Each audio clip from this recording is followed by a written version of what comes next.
Bismillahirrahmanirrahim. Assalamualaikum warahmatullahi wabarakatuh. Sahabat yang beriman, ada beberapa sunnah ketika bangun tidur yang sering dilalaikan kaum muslimin. Padahal sunnah tersebut pasti memiliki kemuliaan atau keutamaan. Rasulullah SAW adalah sosok teladan yang patut dicontoh dalam segala hal, termasuk aktivitas setelah bangun tidur. Berikut sunnah-sunnah yang terlupakan setelah bangun dari tidur. Berikut dalilnya. 1. Membersihkan hidung setelah bangun tidur. Dari Abu Hurairah radhiyallahu anhu bahwa Nabi Muhammad SAW pernah bersabda yang artinya, jika kalian bangun tidur, berwudulah dan hendaklah melakukan istinsyar sebanyak 3 kali. Sesungguhnya setan bermalam di batang hidungnya. Hadis Bukhari. Imam Badruddin Al-Aini rahimahullah menjelaskan arti istinsyar, yaitu menghamburkan apa-apa yang ada di dalam hidung dengan embusan napas. Itulah yang dikatakan Al-Jauhari. Dikatakan menghirup air lalu mengeluarkan lagi apa-apa yang di dalamnya, baik berupa kotoran dan ingus. Imam Al-Aini Umdatul Qari. Imam As-Syaukani Nailul Autar menjelaskan bahwa istinsar atau menghamburkan air dari hidung lebih umum dibanding istinsyak, menghirup air ke hidung.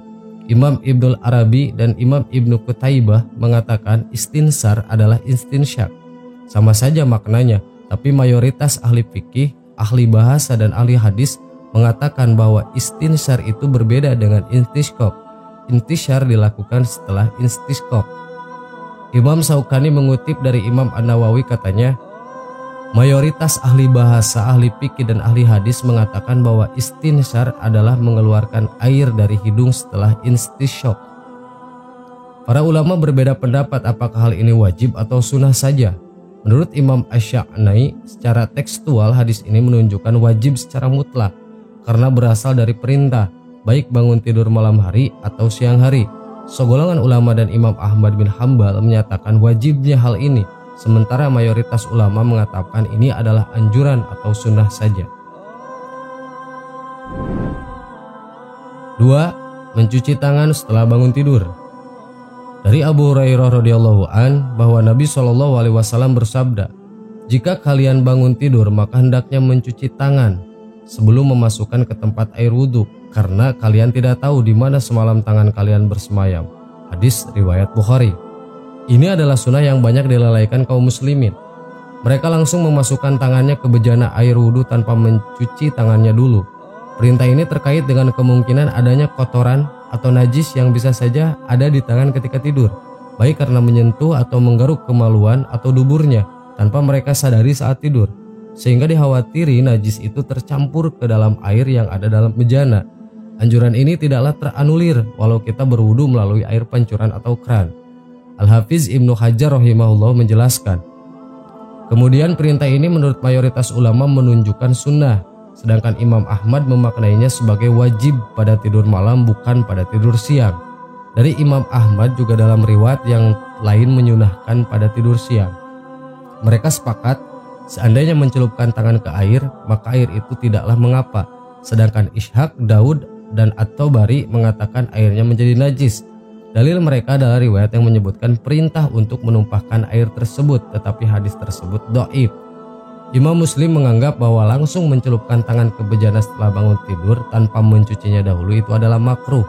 Hal ini terlihat dari kitab beliau membuat judul bab dimakruhnya mencelupkan tangan ke bejana baik orang berwudu atau lainnya, karena dikhawatiri terdapat najis padanya sebelum dia mencuci dulu sebanyak 3 kali. Itulah penjelasan atau sunnah-sunnah yang diharuskan setelah bangun tidur. Wallahu a'lam. Wassalamualaikum warahmatullahi wabarakatuh.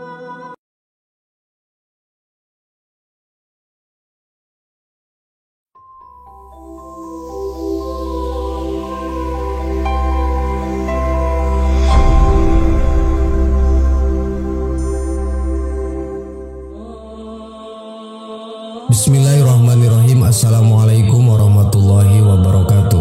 Sahabat yang beriman, mandi merupakan kewajiban semua insan agar badan senantiasa sehat, segar, dan bersih dari setiap kotoran yang menempel. Di dalam Islam, kebersihan merupakan sebagian dari iman. Oleh karena itu, sebagai seorang muslim, kita diwajibkan mandi untuk senantiasa menjaga kebersihan badan. Ada waktu tertentu untuk mandi yang dilakukan agar bisa mendapatkan manfaat bagi tubuh. Mungkin tidak sedikit orang yang belum mengetahui tentang khasiat dan keistimewaan dari mandi yang dilakukan di waktu fajar atau mandi yang dilakukan sebelum subuh. Telah banyak contoh dan perilaku tertentu di dalam Islam. Namun kita tidak pernah mengetahui bahwasannya mandi yang dilakukan sebelum subuh itu memiliki banyak khasiat dan manfaat bagi tubuh. Keistimewaan dan khasiat mandi sebelum subuh adalah sebagai berikut. Jika mandi dilakukan di waktu terbit fajar atau sebelum subuh sekitar pukul 4 pagi, maka di waktu ini sangat istimewa. Para nabi dan rasul adalah manusia paling mulia. Mereka senantiasa menghidupkan waktu di sepertiga malam sampai fajar. Karena itulah mereka adalah yang paling sehat dibanding umatnya. Dan keteladanan baik tersebut diikuti oleh para tabi'in dan salafus soleh. Mereka meraih kesehatan dengan banyak mendekatkan diri kepada Allah Subhanahu wa Ta'ala, dan insya Allah termasuk kebiasaan mandi yang dilakukan seketika di waktu fajar. Gas 03 mempunyai pengaruh yang positif pada urat syaraf dan mengaktifkan kinerja otak dan tulang. Ketika seseorang menghirup udara fajar yang dinamakan dengan udara pagi, maka akan merasakan kenikmatan dan kesegaran yang luar biasa. Bagi siapa saja yang senantiasa rutin mandi fajar atau mandi yang dilakukan sebelum subuh dengan istiqomah, Allah Subhanahu wa Ta'ala akan mendapatkan manfaat dari mandi yang dilakukan di waktu tersebut. Berikut ini beberapa manfaat jika senantiasa mandi yang dilakukan sebelum subuh. 1. Tidak terkena penyakit ain atau sakit demam, pilek, dan lain sebagainya. 2. Tidak akan terkena sihir dan santet, baik dari bangsa jin maupun dari perbuatan manusia. 3. Badan akan terasa segar, bugar, dan sehat. 4. Wajahnya berseri dan bercahaya. 5. Doa akan mudah dikabulkan oleh Allah karena kita melakukan sholat subuh dalam keadaan bersih dan tidak mempunyai hadas. 6. Sukar didoakan jahat oleh orang lain seperti disumpahi. Jika ia menyumpah, maka sumpah serapah yang ia katakan akan berbalik pada dirinya. 7.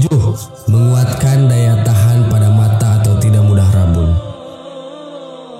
Setiap hal, baik tentu hal yang bisa merugikan. Jika itu dilakukan seperti halnya dilarang mandi di waktu-waktu tertentu. Karena jika itu dilakukan maka akan berdampak kurang baik bagi kesehatan tubuh. Dan waktu yang dilarang untuk mandi adalah sebagai berikut.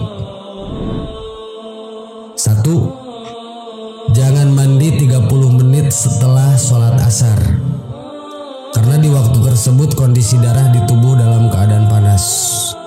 Sehingga jika kita melakukan mandi di waktu tersebut bisa mengakibatkan timbul rasa lelah dan letih yang luar biasa berlebihan. 2. Jangan mandi setelah maghrib. Karena pada waktu maghrib antara pukul 18 sampai dengan pukul 19, di mana waktu ini kondisi jantung sedang dalam keadaan lemah dan beresiko terkena penyakit paru-paru basah. 3. Jangan mandi setelah waktu Isya sampai jam 12 malam. Waktu tersebut merupakan waktu di mana jantung kita butuh untuk beristirahat. Mandi pada waktu tersebut akan menyebabkan kerusakan jantung permanen. Jika kita lakukan secara terus-menerus, selain itu mandi pada waktu setelah Isya bisa berisiko terkena penyakit rematik. Sahabat yang beriman, itulah 7 manfaat mandi sebelum subuh dan 3 waktu yang dilarang kita untuk mandi. Semoga bermanfaat. Wassalamualaikum warahmatullahi wabarakatuh.